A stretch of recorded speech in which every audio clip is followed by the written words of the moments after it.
నాయకుల ప్రాధాన్యత తగ్గింది అప్పట్లో.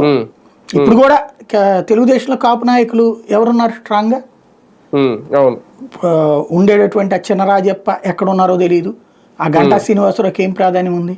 అసలు వాళ్ళ మంత్రివర్గంలో కాపు నాయకులకి ప్రాధాన్యం ఉన్నటువంటి మంత్రి ఎవరున్నారు?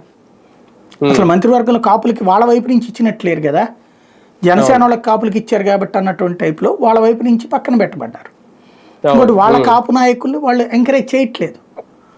ఇతను ఫ్రమ్ ద బిగినింగ్ వాస్తవంగా బీసీల తర్వాత అత్యధిక ప్రాధాన్యత కాపులకి ఇచ్చుకొచ్చాడు జగన్మోహన్ రెడ్డి.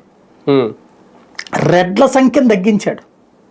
ఈవెన్ మంత్రివర్గంలో పునర్వ్యవస్థీకరణలో రెడ్ల సంఖ్యను తగ్గించాడు. అది రెడ్ల కోపం వచ్చింది. కానీ కాపుల సంఖ్య సేమ్ ఉంచాడు, బీసీల సంఖ్య సేమ్ ఉంచాడు.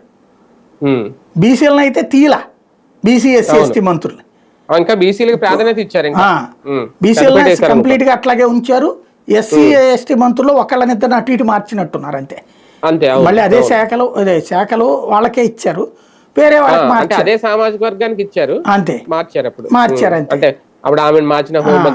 అంతే తప్పించి ఆ సంఖ్యను తగ్గించాల, కుదించాల.